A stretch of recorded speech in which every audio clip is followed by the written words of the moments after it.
ऐसे समाचार आ रहे हैं आमाबेड़ा में, अंतागढ़ में, मोहला मानपुर में।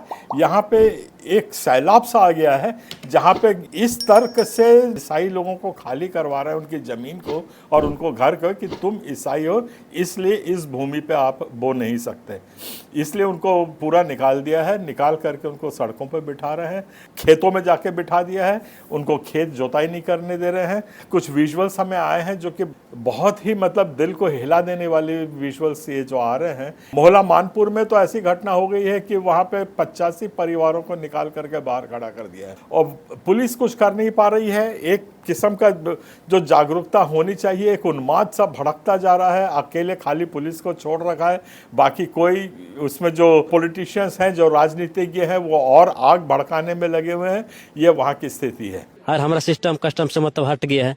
कन्वर्ट होके क्या हो गए हैं? वो लोग मिशनरी समाज में चल गया, ईसाई समाज में चला गया। तो ईसाई समाज का मतलब जब वो लोग अपने कन्वर्ट हो गया तो मेरा सिस्टम कस्टम को छोड़ते हुए वो लोग चल गया, तो जमीन क्यों नहीं छोड़ेगा? हमारा जमीनी अधिकार क्या समाप्त हो गया है?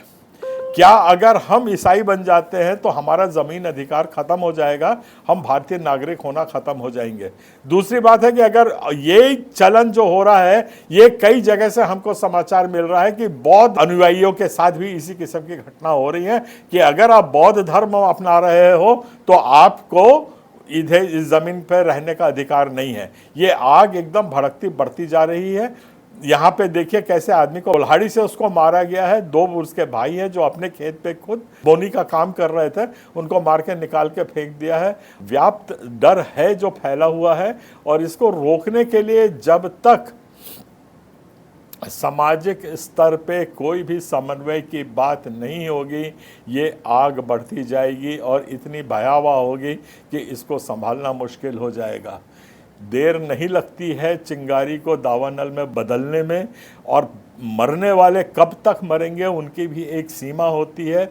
इतिहास में भी देख लीजिए तो कहीं भी तलवार के बल से आप किसी की आज़ादी को नहीं रोक सकते हैं, ना छीन पाए हैं।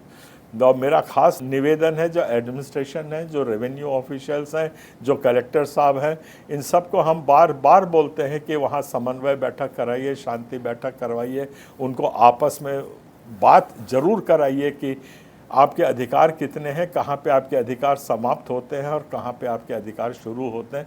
ये जब तक उनको जानकारी नहीं देंगे और इसको जो सामाजिक स्तर पे इसका समाधान निकालने का अगर प्रयास नहीं किया जाएगा तो छत्तीसगढ़ को जलने में देर नहीं लगेगी। सुकमा में भी वैसे ही समाचार हमको मिले हैं, अब मोहला मानपुर में भी समाचार ऐसे मिले हैं, और अभी तोंगपाल में फिर हमको ऐसी घटना, छिंदगढ़ में घटना की बात, ये सब मैं जो बात बता रहा हूँ पिछले 3-4 दिन 5 दिन के अंदर की हैं। हम लोग एक बहुत भारी सोशल अनरेस्ट की तरफ बढ़ते जा रहे हैं, एक सामाजिक टकराव की तरफ हमारा छत्तीसगढ़ प्रदेश बढ़ता जा रहा है और इस पे आज कोई ध्यान नहीं दे रहा है। खाली ईसाई समाज को कटघरे में खड़ा करके और उसकी आड़ में अब बाकी समाजों के ऊपर भी आक्रमण, हमले होते जा रहे हैं। मेरा आग्रह और निवेदन है कि जो जो सक्षम लोग हैं, चाहे पॉलिटिक्स में हो, चाहे शासन में हो, चाहे पुलिस में हो, एक ऐसी पहल करना बहुत ज़रूरी हो जाता है कि शांति यहाँ पे छत्तीसगढ़ में बहाल हो सके और छत्तीसगढ़ में शांति स्थापित करने की कोशिश करिए।